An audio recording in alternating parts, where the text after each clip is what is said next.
ഒന്നായിരുന്ന ബ്രഹ്മം എങ്ങനെ രണ്ടായി എന്നുള്ളതാണ്. അപ്പം ഈ രണ്ടായ അത് എന്തിനാണ്? അതുകൊണ്ടല്ലേ ഇത്രയും പ്രശ്നങ്ങൾ വന്നു. ഒരുപാട് ആൾക്കാർ സഫർ ചെയ്യുന്നു, കഷ്ടപ്പാടും ദുരിതങ്ങളൊക്കെ വരും. ഈ സ്പന്ദകാരിക എന്നൊക്കെ പറഞ്ഞ് കാശ്മീരി ശൈവ സിദ്ധാന്തത്തിൽ പറയുന്ന കുറേ കാര്യങ്ങളുണ്ട്. അപ്പോൾ ഇത് ശാസ്ത്രീയമായി ഇതിൻ്റെ ഡേറ്റയിലേക്ക് പോകുമ്പോൾ അങ്ങോട്ടൊക്കെ പോകേണ്ടി വരും. അപ്പം സ്പന്ദനമാണ് പ്രപഞ്ചം മുഴുവൻ, ശക്തി സ്പന്ദനമാണ്. ശിവമാകുന്ന കോൺഷ്യസ്നസ് ബോധത്തിലുണ്ടാകും. ആ ബോധം സ്പന്ദിക്കുമ്പോൾ ശക്തിയായി മാറുക. അപ്പോൾ ഈ ഒരു ആഗ്രഹം, ഇച്ഛാശക്തി ഉണ്ടായി ആണ് ബ്രഹ്മത്തിന് രണ്ടാകണം തോന്നി ഒരു സുപ്രഭാതത്തിൽ. അപ്പോൾ അത് ഒന്നായിരുന്ന ബ്രഹ്മം രണ്ടായി. അത് എന്തിനാണ് എന്ന് ചോദിക്കരുത് എന്നാണ് പറയുന്നത് ഋഷിമാർ. പക്ഷെ ഇതിന് ഈ രണ്ടായിരത്തു നിന്ന് എങ്ങനെ നമുക്ക് ഒന്നാവാം, അല്ലെങ്കിൽ എങ്ങനെ ഈ ട്രാപ്പിനകത്ത് നിന്ന് ഇങ്ങനെ പുറത്ത് കിടക്കാം, അത് ഗീതയിൽ ക്ലിയർ ആയിട്ട് പറയുന്നുണ്ട്. ഗീതയല്ലേ ചോദിച്ചു തന്നത്? ഗീത പ്രകാരം തന്നെ പറയുന്നുണ്ട്. അവ്യക്താനി ഭൂതാനി വ്യക്തമധ്യാനി ഭാരത അവ്യക്ത നിധനാന്യവ. അല്ലയോ അർജുന, ഇത് മുഴുവൻ അവ്യക്തമായിരുന്നു, ഇനി ഇത് അവ്യക്തത്തിലേക്ക് പോകും. അറിയാൻ വയ്യാത്ത അവസ്ഥയിലേക്ക് പോകും. നേരത്തെ അറിയത്തില്ല. ഈ പ്രസന്റില് ഇവിടെ ഇത് വ്യക്തമാണ്. ഈ വ്യക്തഭാവത്തിന് അപ്പുറത്തുള്ള ഒരു അവ്യക്ത ഭാവത്തെ വ്യക്തമായിട്ട് അറിയണം എന്നാണ് ഗീത പറയുന്നത്. എപ്പോഴും കണ്ടു. നേരത്തെ ഇദ്ദേഹം പറഞ്ഞ പോലെ തന്നെ നമ്മുടെ പഴയകാലത്തെ രണ്ട് ഇതിഹാസങ്ങൾ രാമായണം മഹാഭാരതമാണെങ്കിൽ ഇന്ന് ജീവിച്ചിരിക്കുന്ന പുസ്തകങ്ങളിൽ, ഞാൻ വായിച്ച പുസ്തകങ്ങളിൽ എന്നും മനസ്സിൽ തങ്ങി നിൽക്കുന്ന ഒരു പുസ്തകമാണ് ഈ അഘോരി എന്നുള്ളത്. കഥയല്ല, കവിതയല്ല, തിരക്കഥയല്ല. ഇത് എന്താണെന്ന് വിഷയം മാത്രമല്ല, ഇത് ഡിറ്റക്റ്റീവ് ടൈപ്പിലാണ്. ഒരു ഒന്നിൽ നിന്ന് മറ്റൊന്നിലേക്ക് ഇങ്ങനെ ഇറക്കി കൊണ്ടുവരികയാണ്. തീർച്ചയായിട്ടും എനിക്ക് തോന്നുന്നു വെച്ചാൽ ഇത്രയും ഭംഗിയായിട്ട് ഞാൻ വായിച്ചിട്ടുണ്ട്. ഒരുപാട് മുൻപൊക്കെ ഒരു 22 വയസ്സ് വരെയൊക്കെ നല്ല വായനക്കാരനായിരുന്നു. പിന്നീട് മറ്റുള്ള ജോലികളൊക്കെ വായന പറഞ്ഞു. പക്ഷെ ഇത്രയും ഭംഗിയായിട്ട് ആചാര്യൻ്റെ ഒരു പുസ്തകം കയ്യിൽ കിട്ടിയിട്ട്, അതും ഞാൻ ഇതുപോലെ തന്നെ കൊറിയർ വഴി ചോദിച്ചു, എവിടെ നിന്നാണ് കിട്ടും? അപ്പോൾ പറഞ്ഞു കൊറിയർ വഴി. ഇന്ന് കൊടുത്തു, മറ്റന്നാൾ അതിൻ്റെ 2 ദിവസം കൊണ്ട് അതിൻ്റെ പുസ്തകം കിട്ടി. അന്ന് തന്നെ പൊളിച്ച് വായിച്ചു. ഇത്രയും ഭംഗിയായിട്ട് അതിലെ ഓരോ വരികളും, പിന്നെ തുടക്കത്തിൽ പറയുന്ന പോലെ തന്നെ അതിൽ ആ ഒരു തുടക്ക വരിക ഹിമാലയൻ സാധനങ്ങളിൽ നിന്ന് തുടങ്ങിയിട്ട് അങ്ങനെ അവസാനം ഓരോ വർണ്ണനയിലെത്തിയിട്ട് ഓരോ ആൾക്കാരുടെയും ജീവിതാനുഭവങ്ങൾ ഘട്ടം ഘട്ടമായിട്ട് തരംതിരിച്ച സമയത്തുള്ളൊരു സുഖം അത് വായിക്കുമ്പോഴേ കിട്ടുള്ളൂ. ഏതായാലും നന്നായിട്ട് എല്ലാവരും വായിക്കണം എന്നുള്ളൊരു അഭിപ്രായമുണ്ട്. അതുപോലെ തന്നെ ഈ ഒരു പുസ്തകത്തെ എല്ലായിടത്തും ലോകമെമ്പാടും എത്തിക്കണം. കാരണം ഇതിന്റെ പിറകിലുള്ള ഒരു ഇത്രയും വരികളിലൂടെ നമുക്കൊന്ന് ടൈപ്പ് ചെയ്താൽ തന്നെ അറിയാം. ഇന്ന് മൊബൈലിൽ ടൈപ്പ് ചെയ്താൽ തന്നെ എത്ര വരികൾ എഴുതാൻ പറ്റും. അപ്പോൾ ഇത്രയും വർഷങ്ങളോടെ എടുത്തിട്ടുണ്ടാവും ഈ ഒരു ഗ്രന്ഥം ഇന്ന് പൂർത്തീകരിക്കാൻ വേണ്ടിയിട്ട്. അതിൽ എന്നിട്ട് തെറ്റുകൾ തിരുത്താൻ വേണ്ടി അവസാനം ആ മാൻകൈൻഡ് എന്ന് പറയുന്ന പബ്ലിക്കേഷൻസിൽ അവരോട് ഒരു നന്ദി പ്രത്യേകം പറയാനുണ്ട്. കാരണം നമ്മൾ വായിക്കണം, മക്കൾക്കും വായിക്കാൻ വേണ്ടി കൊടുക്കണം പരമാവധി. എന്നിട്ട് നമുക്ക് ഇതിനെ ഒന്ന് ഈ ഉപാസനയോടൊപ്പം തന്നെ ഈ പുസ്തകത്തിനെയും ഇതിൻ്റെയൊക്കെ അറിവുകളൊക്കെ എല്ലാവരിലേക്ക് എത്തിക്കണം. ഇപ്പം മയക്കുമരുന്നും മദ്യവും അതൊക്കെ വ്യാപിക്കുന്ന ഈ കാലഘട്ടത്തിൽ നമുക്കൊക്കെ നന്മയിലേക്ക് കൊണ്ടുപോകാം. ഒറ്റ വരി പറയാണ്, കൊണ്ടുപോകില്ല ചോരന്മാർ കൊടുക്കും തോറും നേരിടും, മേന്മ തന്നെ നശിച്ചാലും വിദ്യ തന്നെ മഹാദം.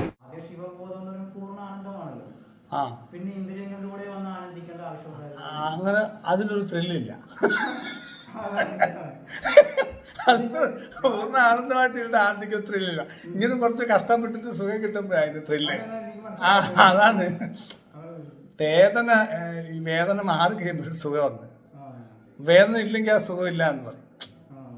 ആ സുഖത്തിലാണെന്ന് അറിയുന്നില്ല. നമ്മളിപ്പോ കണ്ണില്ലാത്ത, കണ്ണുള്ളപ്പോൾ കണ്ട് വില അറിയാവും. കണ്ണ് പോയി കഴിഞ്ഞിട്ട് കണ്ണ് കിട്ടുമ്പോഴാണ് ഓയ്യോ അതിന്റെ സുഖമൊന്നും വളരെ വലുതാണ്. നിങ്ങൾ ഈ ഞാൻ പറയുന്നത് തെറ്റിദ്ധരിക്കരുത്, ശ്രദ്ധിച്ച് കേൾക്കണം. ഇപ്പം നമ്മൾ സിനിമ കാണാൻ പോയി.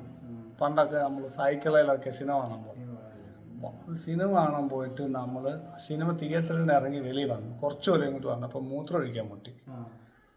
നമ്മൾ ഈ മൂത്രം ഒഴിക്കാൻ വേണ്ടി ഈ സൈക്കിളിൽ ചവിട്ടി നമ്മൾ വേഗം വീട്ടിൽ ചെല്ലണം. ബാത്റൂമിൽ പോകണം, മൂത്രം ഒഴിക്കണം, അല്ലെങ്കിൽ ബാത്റൂം കക്കുസി പോകണം.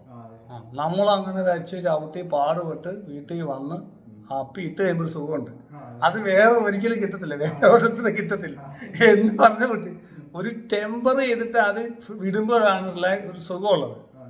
അത് സെക്സിലായാലും എല്ലാ കാര്യങ്ങളിലും ഇങ്ങനെ ഉണ്ട്. അപ്പം ഞാൻ പറഞ്ഞു വരുന്നത്, ഈ നമുക്ക് എപ്പോഴും ഒരു ശാന്തി സ്പന്ദനം, ശാന്തി ശാന്തി ശാന്തി എന്ന് പറയത്തില്ല. അപ്പം ആ ശാന്തിയിലേക്ക് എത്തുന്നത് ഈ പറയുന്ന ഒരു ടെമ്പറിന് ശേഷം ഒരു സിനിമ തന്നെ എന്താണ്, എല്ലാ കലകളും എങ്ങനെയാണ് ഒരു ക്ലൈമാക്സ് കൊണ്ടുവന്ന് നിങ്ങളെ അങ്ങ് പണ്ടാരം അടക്കും, ടെൻഷൻ അടുപ്പിച്ച്. നല്ല സിനിമയെല്ലാം അങ്ങനെ മണിച്ചിത്രത്താഴ് എങ്ങനെയായിരുന്നു അല്ലെ? നല്ല സിനിമകൾ കണ്ടില്ല, അനിയത്തിപ്രാവ് അല്ലെ, പല സിനിമകൾ ലാസ്റ്റ് കൊണ്ട് ടെൻഷൻ അടിച്ചിട്ട് അത് റിലീസ് ചെയ്യുമ്പോഴാണ് നിങ്ങൾക്ക് ഒരു സുഖം കിട്ടുന്നത്. ബ്രഹ്മോ അങ്ങനത്തില്ല, എല്ലാം ഇങ്ങനെയാണ്. ഈ പ്രപഞ്ചത്തിന്റെ എല്ലാ പരിപാടിയും പൂർണ്ണമായ ആനന്ദം അനുഭവിക്കുന്ന ഒരുത്തനുണ്ട് ഇവിടെ. അതാണ് എന്റെ പ്രശ്നം. അതും കഴിഞ്ഞിട്ടാണ് ആ തലത്തിലേക്ക് വരുന്നത്. ഞാൻ പറഞ്ഞ മനസ്സിലായോ? പലപ്പോഴും നമുക്ക് ഈ പൂർണ്ണമായ ആനന്ദം, ബ്രഹ്മം, ഈ സാധനത്തെ ഒന്നും നമ്മൾ എക്സ്പീരിയൻസ് ചെയ്യാതെ ഫിലോസഫിക്കലി ആണ് ഈ സംസാരിച്ചുകൊണ്ടിരിക്കുന്നത്. അവിടെയാണ് ഇതിനകത്ത് പ്രശ്നം വരുന്നത്. ഞാൻ പറട്ടെ, ഇപ്പൊ നമ്മളിത്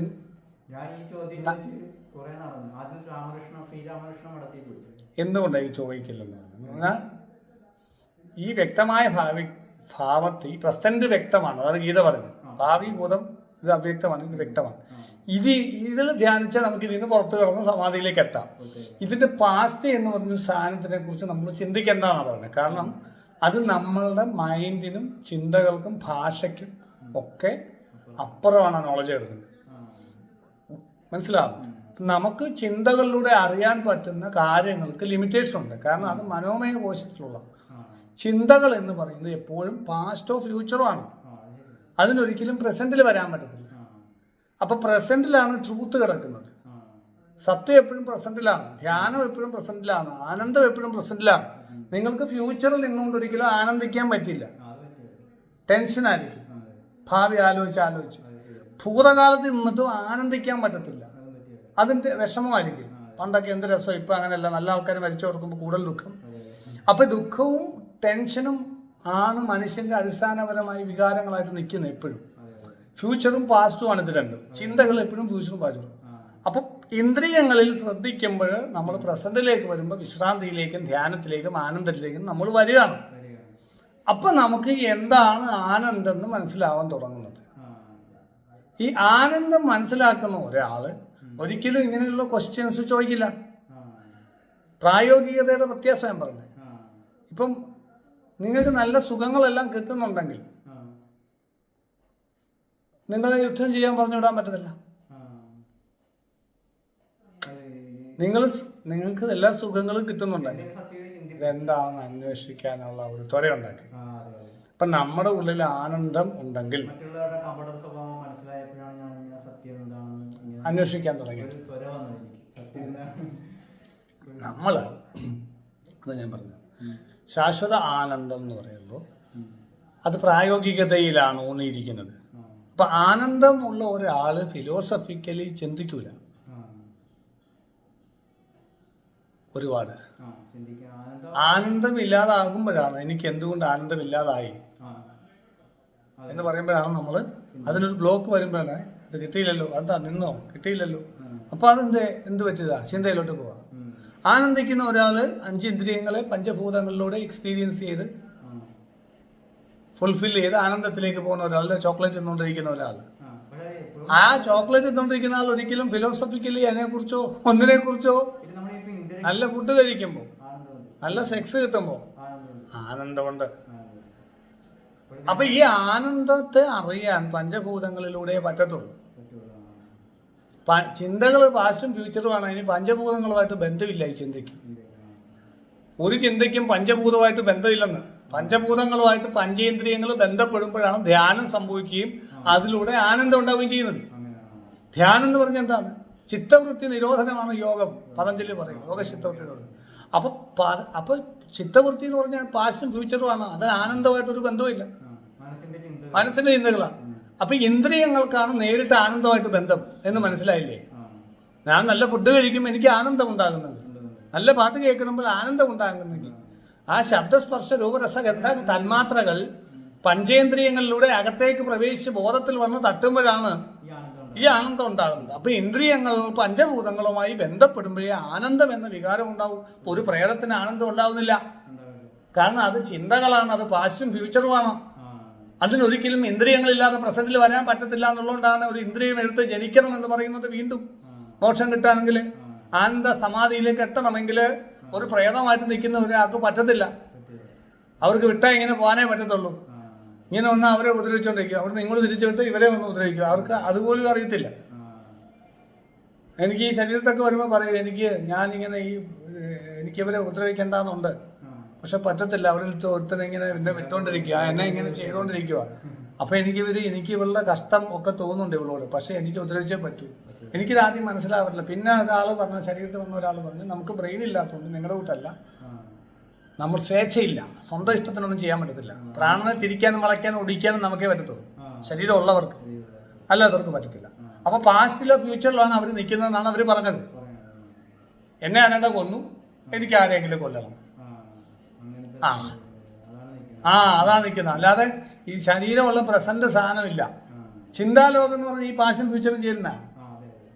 അപ്പൊ അവിടെ 6th ഡയമെൻഷനാണ് വർക്ക് ചെയ്യുന്നത്. നമ്മുടെ ഇവിടുത്തെ ടൈം അല്ല, അവിടുത്തെ ടൈം എന്നൊരു സാധനം ഇല്ലെന്ന് പറയുന്നുണ്ട് ഇപ്പൊ സയൻസ്.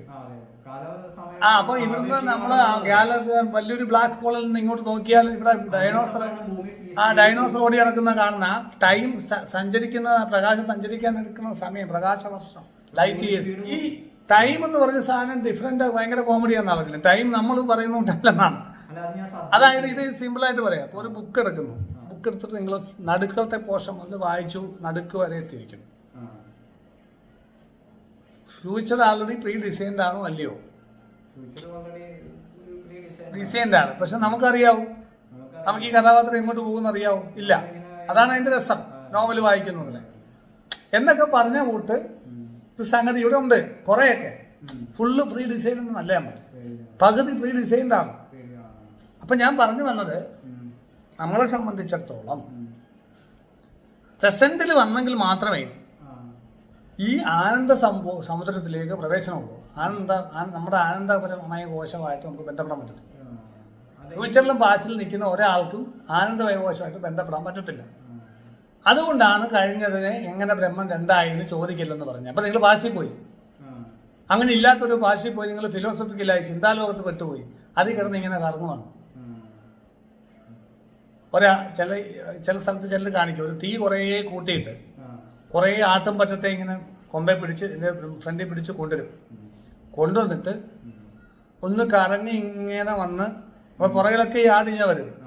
ഈ ആടിന്റെ കൂട്ടത്തോട് കയറ്റിവിട്ട് അയാളങ്ങ് മാറും. ഈ ആട് ഇങ്ങനെ ആടിന്റെ കൂട്ടം എല്ലാം ഈ തീയുടെ ചുറ്റും കിടന്ന് കുറേ നേരം കിടന്ന് കറങ്ങും, മോചനമില്ലാതെ. ഇതുപോലാണ് നമ്മൾ പാസ്റ്റിലും ഫ്യൂച്ചറിലും കിടന്ന് കറങ്ങുന്നത്. അതിനകത്തിൽ തന്നെയാണ് നമ്മൾ അതിന്റെ പാസ്റ്റ് അന്വേഷിക്കുന്നത്. അതിനകത്ത് അർത്ഥം മനസ്സിലാവുന്നുണ്ടോ? റിയൽ വേൾഡിൽ ഇപ്പൊ സ്വപ്നം കാണുന്നു, സ്വപ്നത്തിലെ നായകനെ എങ്ങനെ സ്വപ്നം ഉണ്ടായി എന്നൊക്കെ ചോദിച്ചൊക്കെ ഇരിക്കുന്നു. ഇതെങ്ങനെ ഈ നായകന് സ്വപ്നത്തിൽ ഇങ്ങനെയൊക്കെ വന്നത്? അതിന് കാരണം നമ്മൾ അങ്ങ് വിഷമിക്കുക. നമ്മളായിരിക്കും ചിലപ്പോൾ അതിലെ നായകൻ, നമ്മളെന്താ ഇത്ര. പക്ഷെ നമ്മളങ്ങ് ഉണർന്നു കഴിയുമ്പോഴാണ് പിന്നെ അവിടെ സ്വപ്നമില്ല, ആനയില്ല, കുതിരയില്ല, ഒന്നുമില്ല. ഇതുപോലെ തന്നെ എക്സ്പീരിയൻസ് കൊണ്ട് മാത്രമേ ഇതിന്റെ മറുപടി കിട്ടത്തുള്ളൂ. ഫിലോസഫിക്കലായിട്ടൊരു മറുപടി ഒരിക്കലും കിട്ടത്തില്ല. നമ്മൾ ആ ഫിലോസഫിക്കലായിട്ടുള്ള മറുപടി അന്വേഷിച്ച് പോകുന്നത് നമുക്ക് ദുഃഖങ്ങളുള്ളത് കൊണ്ടാണ്. ആ ദുഃഖങ്ങൾക്ക് പരിഹാരം കിട്ടി ആനന്ദം കിട്ടുമ്പോൾ അവിടെ പിന്നെ ചോദ്യങ്ങളില്ലാതെ മൗനം മാത്രമേ ഉണ്ടാവത്തുള്ളൂ. മനസ്സിലാവുന്നു? ഒരാൾ എപ്പോഴാണ് സംസാരിക്കുന്നത്? അയാൾക്ക് എന്തൊക്കെയോ കിട്ടാതെ വരുമ്പോൾ മാത്രമാണ്. എല്ലാം കിട്ടുന്ന ഒരാൾ മിണ്ടുവോ? എല്ലാ ആനന്ദം, എല്ലാ സുഖം. ഇപ്പൊ ഞാൻ ഈ മേശയുടെ ചുറ്റും എനിക്ക് ഫുഡും സെക്സും എനിക്ക് വേണ്ട എല്ലാ കാര്യങ്ങളും ഇവിടെ കിട്ടുക. അപ്പൊ എനിക്ക് എങ്ങോട്ട് പോകേണ്ട കാര്യമില്ല. ഞാൻ മിണ്ടുവോ? ഞാനത് എൻജോയ് ചെയ്യണോ മിണ്ടുവാണോ? ഒരു കുട്ടി ചോക്ലേറ്റ് ചോദിച്ചുകൊണ്ടിരിക്കുന്നു, കൊടുക്കുന്നില്ല, അവന് മാത്രം, എല്ലാവർക്കും കൊടുക്കുന്നു. അതിന് അമർഷമുണ്ട്, ദേഷ്യമുണ്ട്, സമരമൊക്കെ ഉണ്ട്. നമ്മൾ അവന് കുറച്ച് ചോക്ലേറ്റ് വായിലോട്ട് കുത്തി കയറ്റി വെച്ചു കൊടുത്താലോ പിന്നെ അവന് അത് എൻജോയ് ചെയ്യുവാണോ അതോ ചിന്തിക്കുവാണോ? ചിന്തിച്ചെങ്കിലല്ലേ വേണ്ടത്തുള്ളൂ. ചിന്ത പോലും ആനന്ദം അനുഭവിക്കുന്ന ഒരാൾക്ക് വർക്ക് ചെയ്യുന്നില്ല. അപ്പൊ ചിന്ത വർക്ക് ചെയ്യാത്ത ഒരാൾക്ക് പാസ്റ്റ് ഉണ്ടാവുമോ? ഫ്യൂച്ചർ ഉണ്ടാവുമോ? ചിന്ത പാസ്റ്റോ ഫ്യൂച്ചറോ ആണല്ലോ, പ്രസന്റ് ചിന്തയില്ലല്ലോ. അപ്പൊ ഈ ബ്രഹ്മ എങ്ങനെ ഉണ്ടായി നമ്മൾ തിരക്കുവോടെ? ആ ബ്രഹ്മ എങ്ങനെ പലതായും തിരക്കുവോടെ? നമുക്ക് എന്തൊക്കെയോ കിട്ടുന്നില്ല, അതിൽ നിന്നാണ് ഇത് ഉണ്ടാവുന്നത്. നമുക്ക് ആനന്ദം കിട്ടുന്നില്ല. നിങ്ങൾ ആനന്ദത്തിൽ നിന്ന് സ്പ്ലിറ്റ് ആവുമ്പോഴാണ് നമ്മൾ ഈ ഫിലോസഫിക്കൽ എക്സസൈസിലേക്കൊക്കെ പോയി വീഴുന്നത്.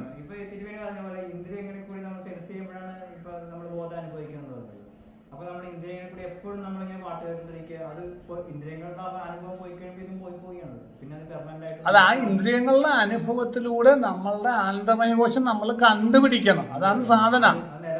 പൂജ കഴിക്കുന്നതിന്റെ മണിയടി ധൂപം ദീപം 5 ഇന്ദ്രിയങ്ങളിലൂടെ ഉള്ളിലേക്ക് നല്ല രീതിയിൽ അത് സ്റ്റിമുലേറ്റ് ചെയ്ത് വരുമ്പോൾ നമ്മുടെ ഉള്ളിൽ ആ യോഗം ബാഹ്യബോധം ആന്തരിക ബോധം ആ ഇന്ദ്രിയത്തിനകത്ത് കൂടെ കയറി ഒന്നായി. അപ്പൊ നമുക്കൊരു ആനന്ദം ഉണ്ടാവും. ഈ ആനന്ദം എങ്ങനെ ഉണ്ടായെന്ന് അതിൽ ഒബ്സർവ് ചെയ്ത് അത് കിട്ടിയാൽ അതാണ്. കിട്ടിയില്ലെങ്കിൽ പറ്റത്തില്ല, എത്ര നാള് ഇത് കാര്യമില്ല. അത് നമുക്ക് ഈ നമ്മുടെ ഉള്ളിലാണ് ആനന്ദം ഉണ്ടായത്.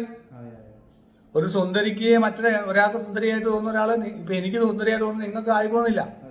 നിങ്ങളുടെ ഉള്ളിലെ ആനന്ദം ഉണ്ടാക്കിയ ആ വിഷ്വല് ഉണ്ടാക്കിയെങ്കിൽ നിങ്ങൾക്ക് അത് സുന്ദരി എന്ന് പറയും. എനിക്ക് എന്റെ ഉള്ളിൽ ഒരു ആനന്ദം ആ പെണ്ണ് ഉണ്ടാക്കുന്നില്ലെങ്കിൽ ആ പെണ്ണ് സുന്ദരി അല്ല എന്ന് ഞാൻ പറയും. അയ്യേ ഇപ്പോഴെയാണോ നിങ്ങൾ പറഞ്ഞത് സുന്ദരി എന്ന് ഞാൻ ചോദിക്കും. മനസ്സിലാവുന്നുണ്ട്? അപ്പൊ സൗന്ദര്യം ഇരിക്കുന്ന എവിടെ? ആനന്ദമയ കോശത്തിലാണ്. അതാണ് ഒന്നിരിക്കുമ്പോഴും ഉറങ്ങുമ്പോഴും സുഷുപ്തി അവസ്ഥയിലും സ്വപ്നം കാണുമ്പോഴും, അതായത് 3 അവസ്ഥയിലും ഈ ആനന്ദമുള്ള അവസ്ഥയാണ് ത്രിപുര സുന്ദരി എന്ന് പറയുന്നത്. ത്രിപുര സുന്ദരി 3 പുരങ്ങളിൽ സുന്ദരിയാണ്. അപ്പൊ ആ സൗന്ദര്യം എന്ന് പറയുന്ന ആനന്ദമാണ്. ആനന്ദത്തെ സ്റ്റിമുലേറ്റ് ചെയ്യാനുള്ള കഴിവിനെയാണ് സൗന്ദര്യം എന്ന് പറയുന്നത്. അപ്പൊ നമ്മുടെ ഉള്ളിലെ ആനന്ദം സ്റ്റിമുലേറ്റ് ആകാത്തത് കൊണ്ടാണ് നമ്മളിങ്ങനെ അന്വേഷകനാകുന്നത്. അന്വേഷണമായി കഴിയുമ്പോൾ എന്ത് പറ്റുമെന്ന് പറഞ്ഞാൽ നമ്മൾ ആ അന്വേഷണം മനസ്സിലേക്ക് വളരുമ്പോൾ അത് അപകടകരമാവും. ആ അന്വേഷണം പ്രവൃത്തിയിലൂടെ ആകുമ്പോൾ അത് നല്ല ആനന്ദമയ കോശത്തെ ഉണർത്താനും കാരണമാകും. അപ്പൊ നമ്മൾ എവിടെ റൂട്ട് തെറ്റുന്നതെന്ന് പറഞ്ഞാൽ നമ്മളിത് ഫിലോസഫിക്കലി അന്വേഷിക്കാൻ ശ്രമിക്കും. മൈൻഡിലൂടെ അന്വേഷിക്കും. മൈൻഡ് തന്നെ കള്ളമാണ്. അതിലൂടെ സത്യത്തെ അന്വേഷിക്കാൻ ശ്രമിക്കുന്നു. അപ്പൊ തന്നെ അവിടെ ചീറ്റിപ്പോവാ സംഗതി. മനസ്സ് വെച്ചിട്ട് മനസ്സ് തന്നെ കള്ളമാണ്, പ്രസന്റ് അല്ല. മനസ്സ് പ്രസന്റ് അല്ല. സത്യം കിടക്കുന്ന എവിടെ? പ്രസന്റിലാണ്.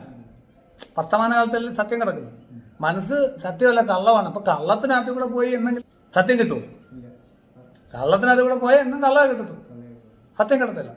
അപ്പൊ നമുക്ക് സംഭവിക്കുന്നത് നമ്മുടെ അന്വേഷണം ഫിലോസഫിക്കലാവും, മൈൻഡിലൂടെ ആവും. മൈൻഡിലൂടെ ഈശ്വരനെ അന്വേഷിച്ച വഴി തെറ്റിപ്പോത്ത് പോവും. ഇന്ദ്രിയങ്ങളോട് അന്വേഷിച്ച് നോക്കി കിട്ടും. നമുക്കറിയാവുന്ന ഇന്ദ്രിയമല്ലേ സത്യം. എനിക്ക് ഇത്രേ അറിയത്തുള്ളൂ. അതാ തന്ത്രം പറയുന്നത്. അഹം പരമാവധി ഒന്നും തന്ത്രം പറയുന്നില്ല. തന്ത്രത്തിന്റെ ഗുണമുള്ള വേദാന്തപരമായിട്ട് നമ്മൾ ചോദിച്ചത്. വേദാന്തത്തിൽ നിന്നും തന്ത്രത്തിനുള്ള ഗുണം എന്ന് പറഞ്ഞാൽ തന്ത്രം നിങ്ങളോട് ഫിലോസഫിക്കലായിട്ട് ഒന്നും പറയുന്നില്ല. ദൈവത്തിനെ കുറിച്ച് തന്ത്രത്തിനോട് ചോദിച്ചാൽ ദൈവം തന്ത്രം കുറച്ച് ടെക്നിക്സ് തരും. ഒന്നും മിണ്ടത്തില്ല. അഹം പരമാസ്മിനോ ഒന്നും പറയുന്നില്ല. ഈ ടെക്നിക്ക് ചെയ്ത് നോക്കാൻ പറ്റും. ചെയ്ത് നോക്കുമ്പോൾ നിങ്ങൾ ദൈവത്തിൽ നിൽക്കും. അതാണ് എൻ്റെ പ്രാക്ടിക്കൽ വഴി. രണ്ട് ബന്ധമാണ്.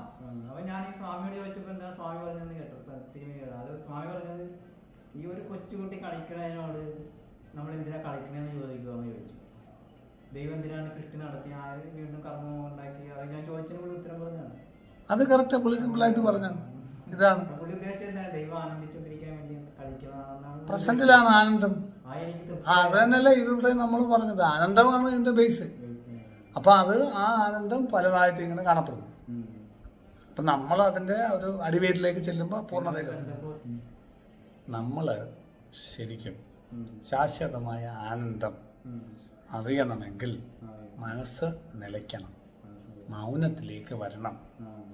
മൗനത്തിൽ വരാതെ ധ്യാനം സംഭവിക്കുന്നില്ല.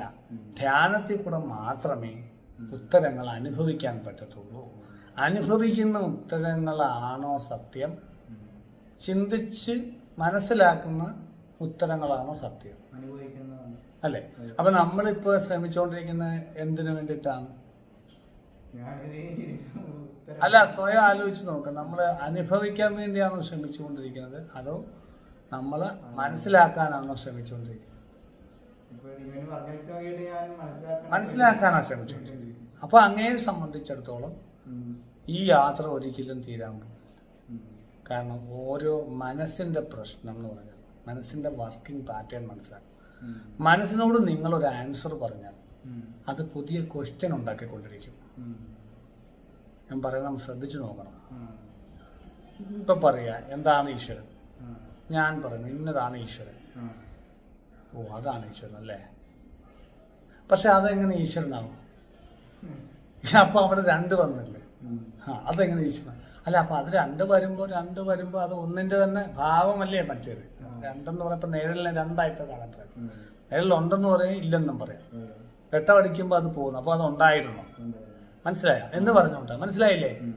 മനസ്സിലായി. പക്ഷേ അങ്ങനെ വരുമ്പോൾ അടുത്ത ക്വസ്റ്റ്യൻ അതുണ്ടല്ലോ, നേരല്ല അവിടെ ഇല്ലേ? അപ്പോൾ ഒരിക്കലും ഇതിന് ഉത്തരം കിട്ടാം. കാരണം മനസ്സ് സൃഷ്ടിക്കപ്പെടുന്നത്, മനസ്സ് ബഹിർമുഖമാണ്. ബഹിർമുഖമായ മനസ്സ് രണ്ടായിട്ട് എല്ലാത്തിനെയും പെർസീവ് ചെയ്യണം. അങ്ങനെയാണത് മനസ്സിലാക്കുന്നത്. ഡിവൈഡ് ആൻഡ് റൂൾ പോളിസി എന്ന് പറഞ്ഞിട്ട് അന്തർമുഖമാകുമ്പോൾ എല്ലാം ഒന്നായി മാറും. ഈ കൈ പുറത്തേക്ക് തിരിഞ്ഞു നോക്കുമ്പോൾ 4, അകത്തേക്ക് തിരിഞ്ഞു നോക്കിയാൽ ഈ വിരലുകൾ പുറത്തേക്ക് തിരിഞ്ഞു നോക്കുമ്പോൾ 4, അകത്തേക്ക് തിരിഞ്ഞു നോക്കുമ്പോൾ 1 മനസ്സിലാവുന്നു? മനസ്സ് എപ്പോഴും ഇരിക്കുന്ന ഇതിനകത്ത് എങ്ങോട്ട് തിരിഞ്ഞ പുറത്തേക്കാണ്. അപ്പൊ എല്ലാത്തിനും ഡിവൈഡ് ചെയ്യും. ഇപ്പൊ ലൈഫ് എന്നൊന്ന് പറഞ്ഞു നോക്കി, ഫാമിലി, ജീവിതം എന്ന് പറഞ്ഞാൽ അത് സ്പിരിച്വൽ ലൈഫാണോ മെറ്റൽ ലൈഫാണോ? മൈൻഡ്. മെറ്റൽ ലൈഫ് എന്ന് പറയുമ്പോൾ അമ്മ ഉടനെ മൈൻഡ് ചോദിക്കാം, അത് കരിയർ ലൈഫാണോ ഫാമിലി ലൈഫാണ്? മനസ്സിലായി? ഇങ്ങനെ വിടിച്ച് നമ്മൾ വട്ടുപിടിപ്പിച്ച് സ്പ്ലിറ്റ് ആൻഡ് കോൺഫ്ലിക്റ്റ് ആറ്റം ബോംബിന്റെ തിയറി. അങ്ങനെയാണ് കോടിക്കണക്കിന് ചിന്തകളായി മാറി ആത്മഹത്യ ചെയ്യുന്ന ആളുകൾ, മറ്റേ ആറ്റം ബോംബ് പൊട്ടിത്തെറിക്കുന്നുണ്ട്. അപ്പം നമ്മളെ സംബന്ധിച്ച് ഇതിനൊരിക്കലും ഗ്രൗണ്ടുമായിട്ട് അതിന് ബന്ധമില്ല. ഇങ്ങനെ ചിന്തിച്ചിങ്ങനെ പോവാം. അപ്പോൾ നമ്മൾ ഗ്രൗണ്ടിലേക്ക് ഇറങ്ങി വന്ന് രമണ മഹർഷിയൊക്കെ ഇരിക്കുന്നോട്ട് ധ്യാനത്തിലേക്ക് വരുമ്പോൾ പഞ്ചഭൂതങ്ങളുമായി ബന്ധം വരും. പഞ്ചഭൂതങ്ങളുമായി നിങ്ങൾക്ക് ബന്ധം വന്നാൽ ചിന്താലോകത്തും നിങ്ങൾക്ക് രക്ഷപ്പെടാം. നിങ്ങൾ ടച്ച് ചെയ്യുന്ന അറിഞ്ഞുകൊണ്ടിരിക്കുന്നത് ശ്രദ്ധിച്ച്, കൈ ഇങ്ങനെ വെച്ച് ടച്ച് ചെയ്യും. അറിയുന്നുണ്ടല്ലോ. അത് പൂർണ്ണമായിട്ട് അറിഞ്ഞ് ഇങ്ങനെ പൊക്കുകയും താക്കുകയും ചെയ്യുക. ചെറുതായിട്ട് ടച്ച് ചെയ്യുക, പൊക്കുക. അത് ഇറഗുലറായിട്ട് ചെയ്യുക, ഒരു താളം ഇല്ലാത്ത രീതിയിൽ ചെയ്യുക. അപ്പോൾ ചിന്തിക്കാൻ പറ്റുമോ നോക്കി?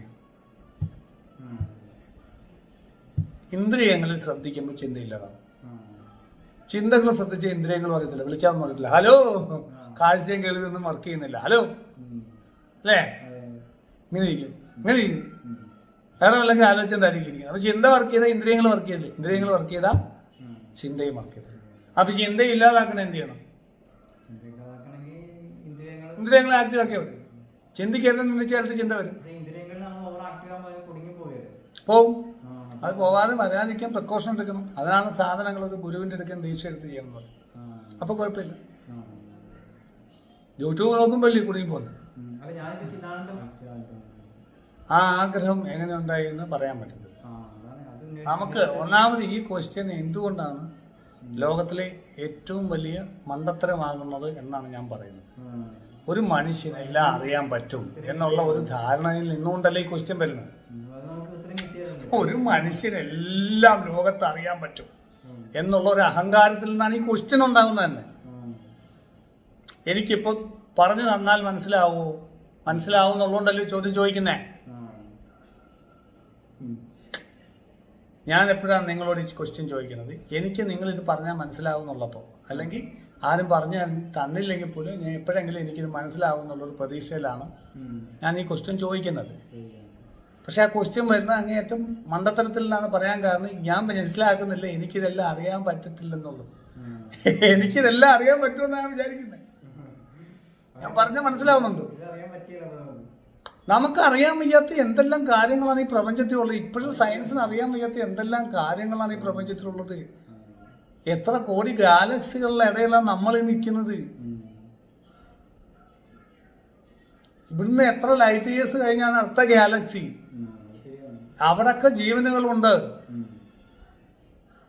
അപ്പൊ നമുക്ക് എന്തറിയാമെന്ന് നമ്മൾ ആലോചിക്കാതെയാണ് ഇങ്ങനെ ഒരു ക്വസ്റ്റ്യനിൽ നമ്മൾ പിടിച്ചു നിൽക്കുന്നത്. മനസ്സിലാവുന്നുണ്ട്?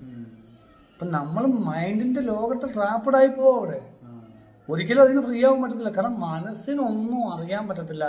നിങ്ങളുടെ ഇന്ദ്രിയങ്ങൾക്കെല്ലാം അറിയാം. ഇന്ദ്രിയങ്ങളിൽ നിൽക്കുമ്പോൾ സത്യസന്ധനാവുന്നത് കൊണ്ട് നിങ്ങളൊരു പൂർണ്ണ അറിവുള്ളവനായി മാറുകയും, ഇന്ദ്രിയങ്ങൾ നിൽക്കാത്തപ്പോൾ മൈൻഡിലേക്ക് വരുമ്പോൾ നിങ്ങൾ അസത്യവാനായതുകൊണ്ട് നിങ്ങൾ ഒരറിവുമില്ലാത്ത ഒരു മണ്ടനായി മാറുകയും ചെയ്യും. ഇന്ദ്രിയങ്ങൾ നിൽക്കുമ്പോൾ നിങ്ങൾക്ക് എല്ലാം അറിയാം. ഇന്ദ്രിയങ്ങളിൽ നിന്നേ അങ്ങ് കാണുന്ന എന്തൊക്കെയാ? ഇപ്പൊ കാണുന്ന എന്തൊക്കെയാ? ഇവിടെ ഇരിക്കുന്ന കാര്യങ്ങൾ എന്തൊക്കെയാ? കേൾക്കുന്നേ അറിയാലോ. ശ്വസിക്കുന്ന എന്താണെന്നറിയാം.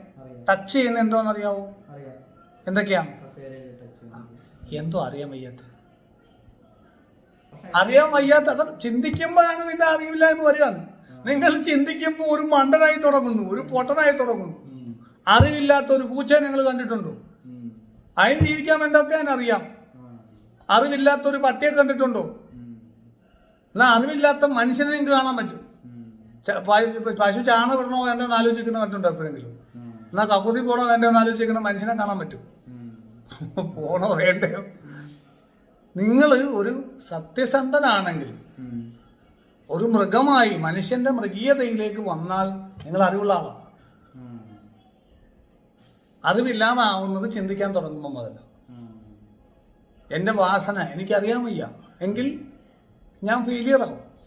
എന്നാൽ ഞാൻ ചിന്തിക്കുന്നതുകൊണ്ടാണ് അവരൊക്കെ ഇന്ന കോഴ്സ് പഠിക്കാൻ പോയി, ഞാനും ആ കോഴ്സിന് പോവുക. അല്ലാതെ എൻ്റെ വാസന എന്താ നോക്കിയിട്ടല്ല. അവിടെ മുതൽ തെറ്റുവാണ്. അപ്പൊ എനിക്ക് എന്നെ അറിയാൻ വയ്യാതെ വരുന്നത് ചിന്തിക്കുന്നുണ്ടാണ്. അപ്പൊ ആ ചിന്താ ലോകത്തെ കട്ട് ചെയ്തിട്ട് ഇന്ദ്രിയങ്ങളുടെ ലോകത്തേക്ക് വരുമ്പോൾ ബോധം ഉണ്ടാകുകയും ഞാൻ ആരാണെന്ന് എനിക്ക് കുറച്ച് മനസ്സിലായി. എനിക്ക് എന്താണ് ചെയ്യാൻ പറ്റുക, ഞാൻ അത് ചെയ്യുമ്പോൾ സക്സസ് ആവും. ആ കാരണം അത് പ്രപഞ്ച നിയമത്തിന്റെ ഭാഗം എന്നെ ഉണ്ടാക്കിയിട്ടുള്ളത് ഇത്രയും വലിയ ഗാലക്സിയിൽ അത് ചെയ്യാൻ വേണ്ടി ആ വാസന വെച്ച് വിട്ടേക്കുന്നത്. ഞാൻ അത് ചെയ്യാതെ വേറെ ചെയ്യല്ലേ. അപ്പൊ വേറെ ചെയ്യുന്നത് എനിക്ക് മനസ്സിലാവാത്തോണ്ടല്ലേ എന്താണ് എന്റെ കർമ്മം. എന്റെ കർമ്മം മനസ്സിലാവാത്ത എന്നെ മനസ്സിലാവാത്തുണ്ട്. അവനവനെ മനസ്സിലാവാതെ വരുന്ന എന്താ? ഇന്ദ്രിയങ്ങളില്ലാത്തോണ്ട്, ചിന്തകളിലായോണ്ട. നമുക്ക് ഇന്ദ്രിയങ്ങളെ അറിയാമെങ്കിൽ നമ്മൾ അങ്ങനെ പോകത്തില്ല. ഇന്ദ്രിയങ്ങളെ വിട്ടൊരു കളിക്ക് നിൽക്കത്തില്ല. ഇന്ദ്രിയങ്ങളെയും ഡിസയറിനെയും വിട്ടിട്ടൊരു കളിക്ക് നിൽക്കത്തില്ല. അതിനെ മനസ്സിലാക്കിക്കൊണ്ട് അതെന്താണെന്ന് അറിയാൻ ശ്രമിച്ചാണ്. അപ്പൊ അതിലേക്ക് വരാൻ പറ്റാതെ വന്നത് നമുക്ക് നമ്മളെ അറിയാത്തോണ്ട, ചിന്താലോകത്തേക്ക് കുടുങ്ങിയതുകൊണ്ടാണ്. ഇന്നത്തോടു കൂടി ഈ അന്വേഷണം നിർത്തുവാണെങ്കിൽ രക്ഷപ്പെടത്തുള്ളൂ. കാരണം ഇത് ആനന്ദമായിട്ട് തുടരരുത്. കാരണം നിങ്ങൾ ഫിലോസഫിക്കലിയാണ് അന്വേഷിക്കുന്നത് ദൈവത്തെ. അങ്ങനെ കണ്ടുപിടിക്കാൻ പറ്റത്തില്ല. ആ ദൈവത്തിൻ്റെ ആ ഉത്ഭവത്തെക്കുറിച്ച് ഒരിക്കലും കണ്ടുപിടിക്കാൻ പറ്റത്തില്ലെന്ന് പറഞ്ഞാൽ ആദ്യം നമുക്ക് ഒരാൾ എവിടുന്ന് വരുന്നു എന്നറിയണം. എങ്കിൽ ആദ്യം അയാളെ അറിയണ്ടേ, അല്ലേ? അപ്പം അങ്ങ് എവിടുന്ന് വരുന്നു എന്ന് അറിയണമെങ്കിൽ ആദ്യം അങ്ങയെക്കുറിച്ച് ഞാൻ അന്വേഷിക്കണം. നിങ്ങളുടെ പേരെന്താ, നിങ്ങൾ എന്ത് ചെയ്യുന്നു, ഇക്കാര്യങ്ങളൊക്കെ ചോദിച്ച് മനസ്സിലാക്കുക. ആദ്യം തന്നെ ഞാൻ എടുക്കുന്ന എന്തോ, നിങ്ങൾ എനിക്ക് ഉപദ്രവകാരിയാണോ അനുകൂലമാണോ? വരുമ്പോൾ തന്നെ കാണുമ്പോൾ വല്ല പിച്ചാത്തി വല്ലതും കയ്യിലുണ്ട്, ഇതൊക്കെ നോക്കുന്നുണ്ട് ബ്രെയിൻ. നമ്മൾ അറിയുന്നില്ലല്ലോ, എപ്പോഴും എല്ലാ മൃഗങ്ങളും അങ്ങനെയാണ്. അപ്പം ഈ പ്രൈമറി സെർച്ച് ഉണ്ട് ബ്രെയിൻ്റെ, സെക്കൻഡറി സെർച്ച് എന്നൊക്കെ പറഞ്ഞു. അപ്പം അതുകൊണ്ട് ഇത് അപ്പം നിങ്ങളെ ആദ്യം അറിയുക, എന്നിട്ട് നിങ്ങൾ എവിടെ നിന്ന് വരുന്നു എന്ന് ചോദിക്കുക. നമ്മൾ ദൈവത്തിനെ ആദ്യം അറിയുക, എന്നിട്ട് ദൈവം എങ്ങനെ ഉണ്ടായി എന്ന് അന്വേഷിക്കുക. അതിനൊന്നും നമുക്ക് സമയമില്ല. ദൈവത്തിനെ അത്രേ പറഞ്ഞുള്ളൂ, അത്രേ പറഞ്ഞുള്ളൂ.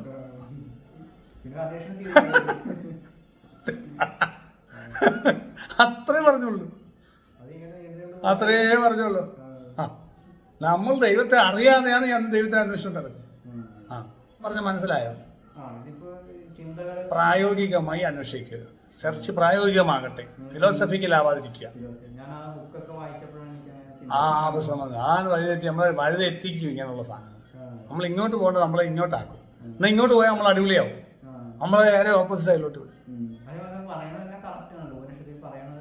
അത് നമ്മൾ എക്സ്പീരിയൻസ് ചെയ്യാവുന്നതാണ്. ആ എക്സ്പീരിയൻസ് ചെയ്യാൻ വേണ്ടി ഉള്ള ഒരു മെത്തേഡാണ് ഉപനിഷത്തിലുള്ളത്. നമ്മളെല്ലാം ബ്രഹ്മമാണെന്ന് മനസ്സിൽ ഉറപ്പിച്ച് പറഞ്ഞ് അങ്ങനെ സങ്കല്പിച്ച് നമ്മൾ ആ കണക്ഷനിലേക്ക് എത്തണം. പറഞ്ഞ് അതിനുവേണ്ടിയാണ് പറഞ്ഞത്. അതൊരു മാർഗമാണ്. നമ്മൾ ആ മാർഗത്തിൽ പോകുമ്പോൾ അത് ഓക്കെയാണ്. പക്ഷെ അത് തന്ത്രമായിട്ട് കണക്ട് ചെയ്ത് കഴിഞ്ഞാൽ ഇത് മൊത്തം കുഴപ്പവും, എല്ലാം അവിയൽ പോലെ കുഴഞ്ഞ് നാശവും. അപ്പോൾ അത് പ്രശ്നം. യോഗമാർഗം അതൊരു മാർഗമാണ്. ആ യോഗമാർഗത്തെ കൃത്യമായി മനസ്സിലാക്കുമ്പോൾ അവിടെ ചിലപ്പോൾ ദേവതകൾ ഉണ്ടാവില്ല. അഷ്ടാംഗ യോഗയിൽ ദേവതകൾ പറയുന്നില്ല. അപ്പൊ ഇതെല്ലാം ഞാൻ പറയുന്നതെല്ലാം കുഴപ്പമാവുന്നത് ഇതിനെ കൃത്യമായ രീതിയിൽ പ്രായോഗികമായി കൂട്ടിയിണക്കാൻ നമുക്ക് പറ്റാതെ വരുന്നത്. പ്രായോഗികമായി കൂട്ടിയിണക്കാം. അപ്പൊ ഇത് നന്നായിട്ട് വരും. ഞാൻ പറഞ്ഞ മനസ്സിലാവുന്നു. അപ്പൊ അതുകൊണ്ട് ഇപ്പൊ നമ്മൾ അന്വേഷിക്കേണ്ടത് എങ്ങനെ ഈ പഞ്ചകോശങ്ങളെ ശുദ്ധീകരിക്കാം, വിമലീകരിക്കാം. അന്നമയ കോശം ആദ്യം നമ്മൾ ശ്രദ്ധിക്കണം.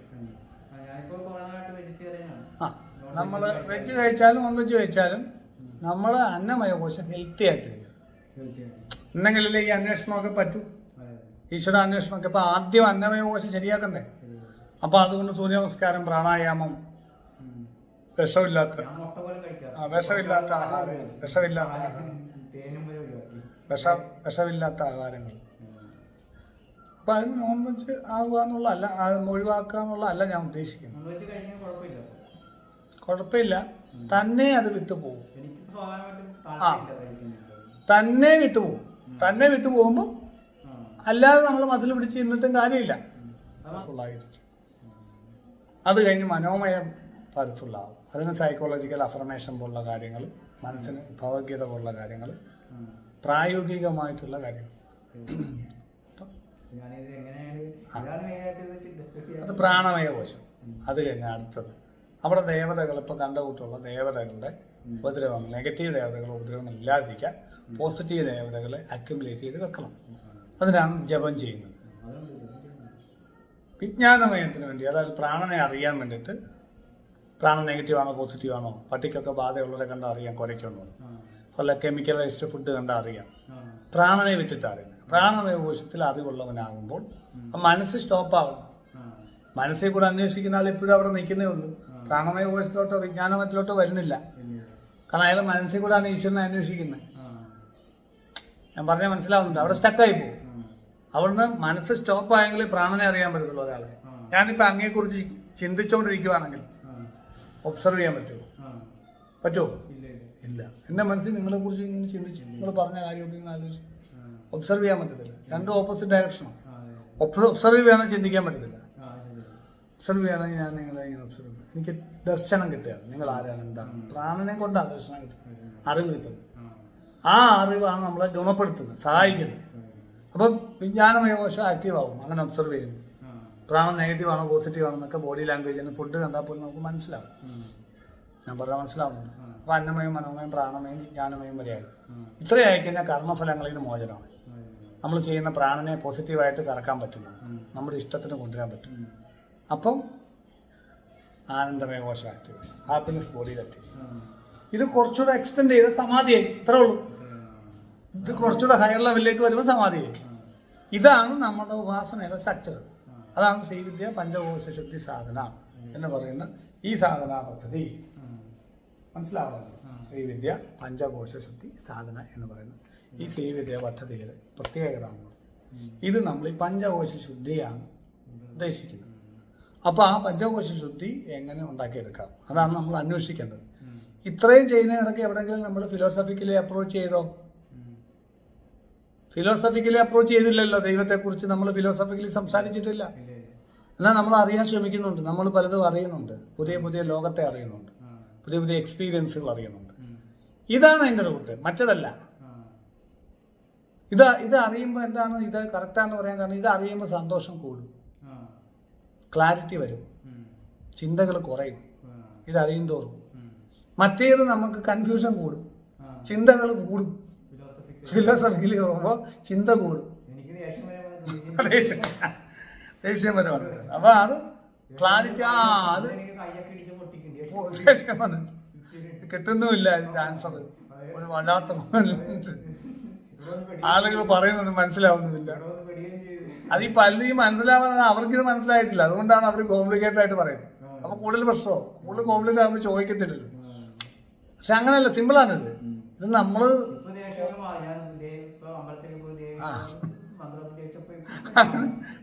ക്രമേണ അപ്പൊ നമ്മൾ എന്ത് പറ്റും, ഈ ദേവി ഉപാസനൊന്നും ചെയ്യത്തില്ല ഇങ്ങനെയുള്ളവർ. ആദ്യം അവരെല്ലാം ബ്രഹ്മമാണ്, ഡയറക്റ്റ് അങ്ങ് വിളിച്ചാൽ പോരാ, എന്തിനാണ് ദേവതയൊക്കെ എന്തിനാ എന്നൊക്കെ തോന്നുന്നു ഇതിനിടയ്ക്ക്.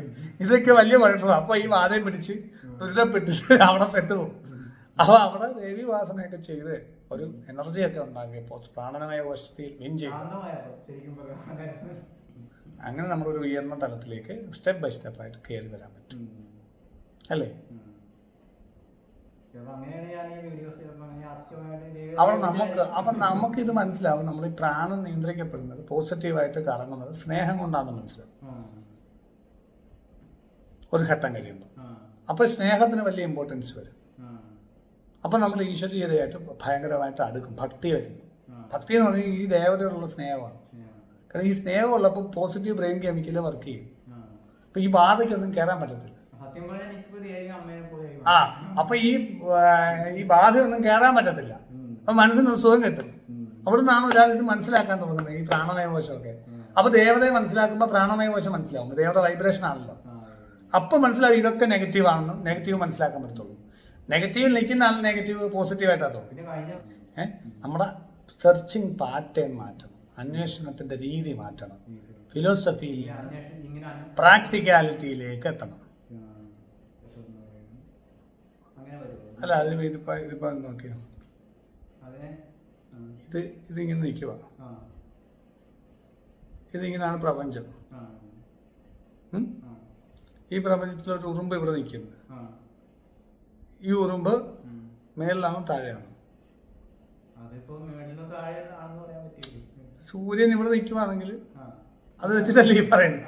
ഈ സൂര്യൻ എന്ന് പറയുന്നത് മാറിക്കൊണ്ടിരിക്കുന്ന സംഭവമാണ്. ഇത് മാറിക്കൊണ്ടൊക്കെ ഇരിക്കുകയാണ്. അപ്പൊ മൊത്തത്തിൽ ഈ പ്രപഞ്ചം സൂര്യനൊക്കെ ഉരുണ്ടുരുണ്ടാണ് സഞ്ചരിക്കുന്നത്. നമ്മുടെ വിചാരം ഇത് ഇങ്ങനെ നിൽക്കുവാന്നല്ലേ? ഇത് അങ്ങനെ അല്ലല്ലോ. അല്ല, നമ്മുടെ ഭൂമി കറങ്ങുന്ന അത്രയും സ്പീഡിലല്ല, അതിനൊക്കെ 1000 സ്പീഡിലാണ് സൂര്യൻ ഈ സൗരയൂഥം മൊത്തം കൊണ്ട് കറങ്ങിക്കൊണ്ടിരിക്കുന്നത്. അതുപോലെ കോഴിക്കടത്തിൽ സൂര്യന്മാർ ചുറ്റുന്നതാണ് ഒരു ഗാലക്സി. ഞാൻ പറയുന്ന വിടിയിട്ടുണ്ടോ? നമ്മുടെ വിചാരത്ത് ഇതിങ്ങനെ നിൽക്കുവാന്നല്ലേ അന്തരീക്ഷത്തിൽ. ശൂന്യാകാശത്തിൽ എല്ലാം മൂവ് ചെയ്തോണ്ടിരിക്കും. അതാദ്യം മനസ്സിലാക്കണം. അവിടെ നിൽക്കാൻ സ്ഥലമില്ല, വായു ഒന്നുമില്ല, അല്ലെങ്കിൽ ഗുരുത്വാകർഷണം. മനസ്സിലാവുന്നുണ്ട്? ശൂന്യാകാശത്തിലെ എല്ലാ സാധനങ്ങളും മൂവ് ചെയ്തുകൊണ്ടിരിക്കുക, ചുറ്റിക്കൊണ്ടിരിക്കുക. ചന്ദ്രൻ ഭൂമിയെ ചുറ്റുന്നു, ഇത് ഭൂമി സൂര്യനെ ചുറ്റുന്നു.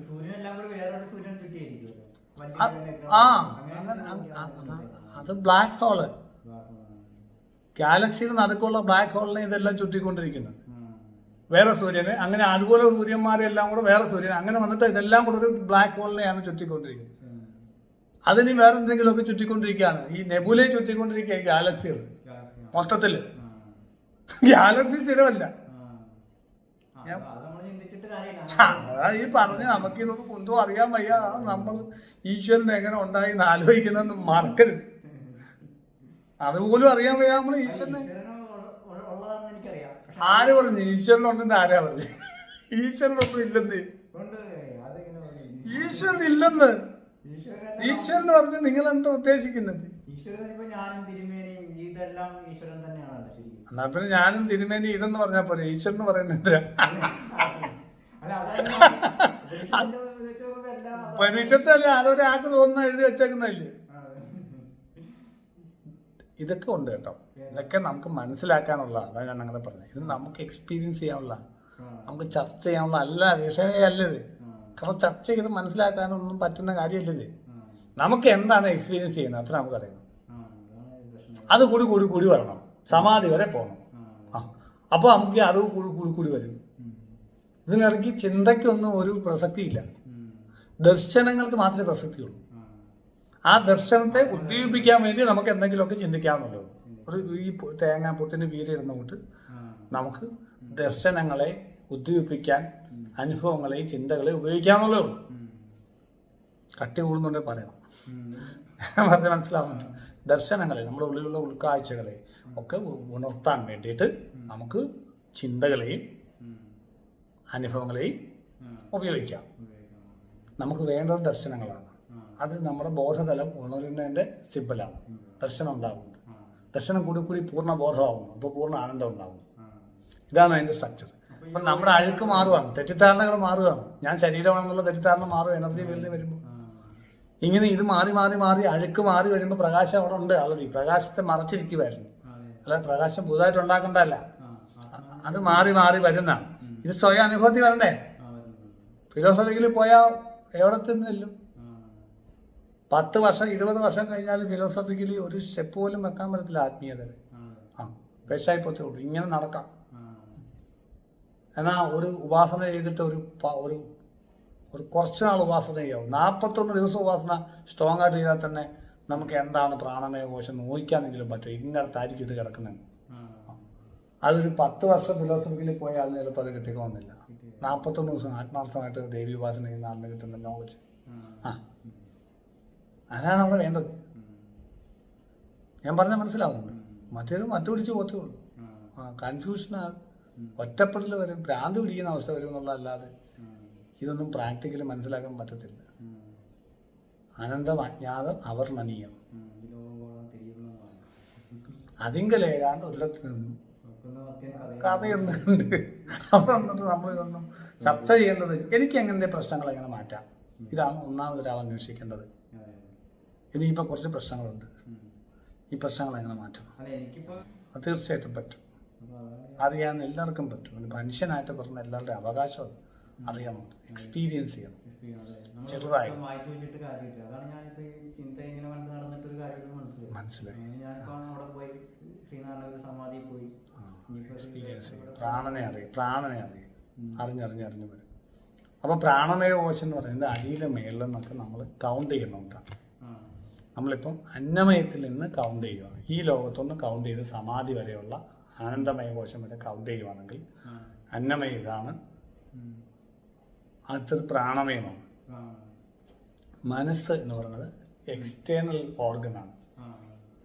മനസ്സോ കൊച്ചുകുട്ടിക്ക് മനസ്സില്ല, മനസ്സിലാവുന്നു. ഇന്ദ്രിയങ്ങളും ആനന്ദ അനുഭവവും ഇന്ദ്രിയങ്ങളും മുലപ്പാൽ കിട്ടുമ്പോൾ ആനന്ദം അറിയുന്നു, അപ്പൊ ടേസ്റ്റ് അറിയാം. ഇന്ദ്രിയമുണ്ട്, ആനന്ദമുണ്ട്. ഇതിനിടയ്ക്ക് ഈ മുലപ്പാലിന് പ്രപഞ്ചത്തിൽ നിന്ന് വരുന്നതാണ്. പ്രപഞ്ചത്തിന്റെ പഞ്ചഭൂതങ്ങളാണ്, വെള്ളവും കഷ്ണവും ഒക്കെ ആണല്ലോ ശരീരം, അമ്മയുടെ ശരീരം എന്ന് പറയുന്നത്. അവിടെ നിന്നാണ് വെള്ളമാണല്ലോ മുലപ്പാലായിട്ട് ഉള്ളിലോട്ട് വരുന്നത്. അപ്പൊ കൊച്ചുകുട്ടിക്ക് ഇതിന്റെ ഇടയിൽ ഒരു മനസ്സേ എന്നൊരു സാധനം ഇല്ല, മനസ്സിലാവുന്നുണ്ട്. മൃഗങ്ങൾക്കും അങ്ങനെയൊക്കെ തന്നെ കുറച്ചേ ഉള്ളൂ ഡെവലപ്മെന്റ്. ഇതിനിടയ്ക്ക് കുറച്ച് വലുതായി കഴിയുമ്പോൾ നമുക്ക് ഈ മനസ്സെന്ന് പറയുന്ന എക്സ്റ്റേണൽ ഓർഗൻ, ഞാൻ പറഞ്ഞ ചിന്തകൾ അന്തരീക്ഷത്തിലാണ് നിൽക്കുന്നതെന്ന്. അപ്പൊ അതിന്റെ ശരീരത്തിനകത്താണ്, ശരീരത്തിന് ഡയറക്റ്റ് ബോധമായിട്ടല്ലേ ബന്ധം. അപ്പൊ ആനന്ദം അനുഭവിക്കുന്ന ഇടയ്ക്ക് ശല്യമാവുന്നത് എങ്ങനെയാണ് ചിന്തകൾ മനസ്സിലായോ? പുറത്തുനിന്നുള്ള സാധനം ഇതെല്ലാം കയറ്റി ഇതിനിടയ്ക്ക് കൊണ്ടുവരുമ്പോഴാണ് സുഖം പോകുന്നത്. എല്ലാം തുലച്ച് കളഞ്ഞല്ലോ അല്ലേ ചിന്ത വന്നപ്പോ. അപ്പം എക്സ്റ്റേണൽ ഓർഗനാണ് എന്തുവാ ചിന്ത, മൈൻഡ് എന്ന് പറഞ്ഞത് മനസ്സിലായോ നൊച്ചോർജി? അത് പുറത്താന്ന് പ്രാണമയത്തിന്റെ പുറത്താന്ന് പറയുന്നത് എങ്ങനെയാണ് മനസ്സിലാവുന്നുണ്ടോ? അന്നമയത്തിന്റെയും പ്രാണമയത്തിന്റെയും വിജ്ഞാനമയം ആനന്ദമയത്തിന്റെ പുറത്താണ് മനോമയം. ഏറ്റവും വെളിയിലുള്ള ആവരണമാണ് മൈൻഡ്. പക്ഷേ നമ്മളെ സംബന്ധിച്ചിട്ട് അത് മനസ്സിലാവുമല്ലോ. ഇപ്പം മനോമയം എല്ലായിടും ഉണ്ട്, അതിനകത്താണ് നമ്മൾ നിൽക്കുന്നത്. ഈ അന്നമയം നമ്മൾ രണ്ടുപേരും നിൽക്കുന്നത് ഈ മനോമയത്തിനകത്താണ്. കാരണം ചിന്തകള് അന്തരീക്ഷത്തിൽ കൂടെ ഫ്രീ ഫ്ലോ ആയാന്ന് പറഞ്ഞില്ലേ. ഞാൻ ചിന്തിക്കുന്ന സംഭവം ഒരു വാക്കിലൂടെ നിങ്ങളെ ദ്യോതിപ്പിക്കുന്നു, അത് അന്തരീക്ഷത്തിൽ കൂടെ സഞ്ചരിച്ച് നിങ്ങളുടെ ഉള്ളിൽ വരുന്നു. അപ്പൊ അന്തരീക്ഷമാണ് ചിന്തകളുടെ സ്ഥലം, ബ്രെയിനകത്തല്ല. അന്നമയം സത്യത്തിൽ അപ്പൊ എങ്ങനെ പറയണം? മനോമയം, അന്നമയം, പ്രാണമയം, വിജ്ഞാനമയം, ആനന്ദമയം എന്ന് പറയണം, മനസ്സിലാവുന്നു. പക്ഷെ എന്താ അങ്ങനെ പറയാതെ നമ്മൾ അന്നമയം, മനോമയം, പ്രാണമയം എന്ന് പറയുന്നതെന്ന് പറഞ്ഞാൽ നമുക്ക് ആദ്യം മനസ്സിലാക്കാൻ പറ്റുന്നത് അന്നമയമാണ്. കാരണം മനസ്സ് നമ്മൾ ഓവറായിട്ട് ഡെവലപ്പ് ചെയ്തിട്ട് ഈ അന്നമയത്തിനെ കുഴപ്പമാക്കുന്നുണ്ട്. ഈ അന്നമയത്തിനെ തെറ്റിദ്ധാരണകളിലേക്ക് കൊണ്ടുപോയി പ്രശ്നങ്ങൾ ഉണ്ടാക്കുന്നുണ്ട്. അപ്പൊ ആദ്യം നമ്മൾ അന്നമയ കൊണ്ടുണ്ടാകുന്ന പ്രശ്നം കറക്റ്റ് ചെയ്യണം. ഇപ്പൊ ഞാൻ നിങ്ങളെ അടിക്കാനുള്ള പ്രശ്നം അന്നമയത്തിൽ സംഭവിക്കുന്ന. അപ്പൊ ആദ്യം കൺട്രോൾ ചെയ്യേണ്ടത് ഏതാ? അടി കൊടുക്കാതിരിക്കുക, ബാക്കി നമുക്ക് സമാനം ഉണ്ടാക്കാം, നമുക്ക് ചർച്ച ചെയ്യാം മൈൻഡിലുള്ള കാര്യങ്ങൾ. അപ്പൊ ആ അന്നമയത്തിനെയാണ് ആദ്യം നമ്മൾ പിടിക്കേണ്ടത്. ഒരു അസുഖം ഉണ്ടെങ്കിൽ ആദ്യം നമ്മൾ ഫിലോസഫി പറയാതെ, സ്പിരിച്വാലിറ്റി പറയാതെ ഏറ്റവും നല്ലൊരു അലോപ്പതി ഹോസ്പിറ്റലിൽ പോയി MRI എടുത്ത് നോക്കണം. അവിടെ നമ്മൾ വേറെ ഒന്നും സ്പിരിച്വാലിറ്റിയും ഒന്നും കുറച്ചൊക്കെ ഒന്നും പറയാൻ പാടില്ല. കണ്ടോ? അപ്പൊ ഏതിന് ആദ്യം പ്രാധാന്യം കൊടുക്കണ്ടേ? സംശയമൊന്നുമില്ല. എന്നിട്ട് നമ്മൾ മനോമയത്തെ കുറിച്ച് സംസാരിക്കുന്നുള്ളേ ഉള്ളൂ. ആ മനോമയം ഉള്ളിലായതുകൊണ്ടല്ല അങ്ങനെ പറയുന്നത്. മനോമയത്തിന് രണ്ടാമത് പ്രാധാന്യം കൊടുത്ത് സംസാരിക്കുന്നു എന്നുള്ളേ ഉള്ളൂ. ആദ്യം അന്നമയത്തെ പറയുന്നു. ക്ലിയർ ആയ നമ്പർ. അപ്പം അവിടുന്ന് നോക്കുമ്പോൾ ഇത് പറയുന്നതിനനുസരിച്ചിട്ട് ഇതിനകത്ത് മാറ്റം വരണമെന്നാണ്. പറയുന്നതിനനുസരിച്ചിട്ടാണ് ഇതിനകത്തിൽ ആദ്യം പറയുന്നത് അല്ലെ പിന്നെ പറയുന്നത് വിഷയമല്ല. പക്ഷെ ഇതിന്റെ സ്ട്രക്ചർ എങ്ങനെയാണെന്ന് മനസ്സിലാക്കിയത് തീരും, ഡൗട്ട് മാറും. അത് തന്നെയാണ് ഈ ചക്ര എന്ന് പറയുന്നത്. ചക്ര എന്ന് പറഞ്ഞ എനർജി സെന്റേഴ്സ് ആണ്. അല്ലാതെ കോശങ്ങളുമായിട്ട് അതിന് ബന്ധമില്ല. അതും ഇപ്പോൾ മൂലാധാര സ്വാധിഷ്ഠാനം എന്നൊക്കെ പറഞ്ഞു ഉണ്ട് കോശങ്ങളുമായിട്ട് ബന്ധമുണ്ട്. ഇപ്പൊ ഉയർന്ന ചക്രങ്ങളിലേക്ക് വരുമ്പോൾ ആകാശ തത്വത്തിലേക്ക് വരികയല്ലേ. അന്നമയം എന്ന് പറയുമ്പോൾ ഫിസിക്കൽ ബോഡി എന്ന് പറയുമ്പോൾ അതിനകത്ത് എല്ലാ തത്വങ്ങളും ഉണ്ട്. പഞ്ചഭൂതങ്ങളിലെ ജലം, ഭൂമി, ആകാശം, വായു, അഗ്നി ഇതെല്ലാം ചേരുന്ന അവസ്ഥയിൽ അന്നമയം നിൽക്കുന്നത്. അന്നമയം വിഘടിച്ചു പോകുന്നതാണ് ഇപ്പോഴത്തെ മരണം. അന്നമയം പോയാലും പോയിട്ട് മനോമയം, പ്രാണമയം, വിജ്ഞാനമയം നിൽക്കുന്നതാണ് മൈൻഡ്, മനസ്സ്. മനസ്സിലാവുന്നു? ഇപ്പൊ മനോമയ കോശം, പ്രാണമയ കോശം, എനർജി ബോഡി, വിജ്ഞാനമയം, ആനന്ദമയമാകുമ്പോൾ സ്പേസായി. അഗ്നി, വായു, ആകാശം ഇത് ഓരോന്ന് വിഘടിക്കുന്നതനുസരിച്ച് മേളത്തെ കോശത്തിലോട്ട് പോയിക്കൊണ്ടിരിക്കും. അപ്പൊ അത് പക്ഷെ ഈ മനോമയം വിഘടിപ്പിക്കണമെങ്കിൽ പിന്നെ ശരീരം എടുക്കണം. എന്നിട്ട് ധ്യാനിച്ച് വേണം ഇതിനെ വിഘടിപ്പിക്കാൻ. അതാണ് വീണ്ടും ശരീരം എടുത്താലേ ഇത് വിഘടിക്കത്തുള്ളൂ എന്ന് പറയുന്നത്. എന്നാലേ ആ സ്പേസ് ആയിട്ട് മാറാനും സമാധിയിലേക്ക് പോകാൻ പറ്റത്തുള്ളൂ, ആനന്ദത്തിലേക്ക് പോകാൻ. പ്രായോഗികമായിട്ട് മനസ്സിലാക്കാനുള്ളത് സ്റ്റെപ്പ് ഇപ്പൊ കുറച്ചേ വളർന്നുള്ളെങ്കിലും അത് മതി എന്ന് പറയാൻ പറ്റണം. പക്ഷെ പ്രായോഗികമായി വളരുമെന്ന് പറയാൻ പറ്റണം. എനിക്ക് കൃത്യമായി മനസ്സിലാക്കി പോകാൻ പറ്റണം. കുറച്ചേ പഠിച്ചോളെങ്കിൽ സാരമില്ല. പക്ഷെ നമ്മൾ കോപ്പി അടിച്ച് എഴുതി കഴിഞ്ഞാലോ, പഠിക്കാതെ ആൾക്കാർ ഇന്ന് പാലം പണിയുന്നു, പഠിക്കാത്ത ആൾക്കാർ ഫ്ലൈറ്റ് പറത്തുന്നു. ഇതൊക്കെ ഇന്നത്തെ പ്രശ്നം. ഗ്രേസ് മാർക്ക് കിട്ടി കോപ്പി അടിച്ചും ഒക്കെ വരുന്ന ആളുകൾ പാലം പണിയും ഹോസ്പിറ്റലിൽ പണിയും. എന്തൊരു അപകടമാണെന്ന് ആലോചിച്ച് നോക്കി. അപ്പം കുറച്ചേ പഠിച്ചുള്ളൂ. എനിക്കൊരു കക്കൂസ് കെട്ടാനേ അറിയത്തുള്ളൂ, ഫ്ലാറ്റ് കെട്ടാനൊന്നും അറിയത്തില്ല. പക്ഷെ അത് വൃത്തിയായിട്ട് ചെയ്യാൻ അറിയാമെങ്കിൽ അത് മതിയെന്നേ. അത് വൃത്തിയായിട്ടൊക്കെ ചെയ്ത് പോയാൽ പോരെ. അപ്പം പതുക്കെ അതിൽ ഫ്ലാറ്റൊക്കെ കെട്ടാം നമുക്ക്. അപ്പം കെട്ടിയാലും കുഴപ്പം വരത്തില്ല. ഇപ്പം എന്ന് പറഞ്ഞുകൊണ്ടാണ് വേദാന്ത പ്രകാരമല്ല, ശരിക്കും നമ്മൾ എക്സ്പീരിയൻസ് ചെയ്ത് വേദാന്തമൊക്കെ മനസ്സിലാക്കി, കുറച്ചേ മനസ്സിലാക്കിയുള്ളൂ വേദാന്തം. പ്രാക്ടിക്കലി മനസ്സിലാക്കിയിട്ടുണ്ടെങ്കിൽ അതൊരു വലിയ വളർച്ച. ബാക്കി അടുത്ത ജന്മം മാറ്റുന്നേ, കൃതിയൊന്നും വെക്കണ്ട. പക്ഷെ അപ്പം നമ്മൾ ഹാപ്പി ആയിരിക്കും, നമ്മൾ മരിക്കാൻ ഭയം ഉണ്ടാവില്ല. നമ്മൾ പഠിച്ചു വെച്ചേക്കുന്ന കറക്റ്റാ. അത് ഓർക്കുമ്പോൾ എളുപ്പം വഴി നമ്മൾ 10ാം ക്ലാസ്സിൽ പഠിച്ചു അങ്ങ് സങ്കല്പിക്കും. അതോടുകൂടിയാണ് പ്രശ്നം. ഒരു ധൃതിയും വെക്കണ്ടെന്നേ. അറിഞ്ഞ് എത്ര അറിഞ്ഞോ അതിൽ സംതൃപ്തവാനാകുക. അറിഞ്ഞ എത്രയാണ് അറിഞ്ഞ എവിടം വരെ അറിഞ്ഞിട്ടുണ്ടോ അതിൽ സന്തോഷവാനും സംതൃപ്തവാനുമാകുക. അപ്പൊ ഒരു വലിയ വളർച്ച ഉണ്ടാവും. ധൃതി വെക്കണ്ട, ഒരു ടെൻഷൻ അടിക്കണ്ട. ബാക്കി അടുത്ത ജന്മം ആട്ടന്നേ, ധൃതിയൊന്നും വെക്കണ്ട.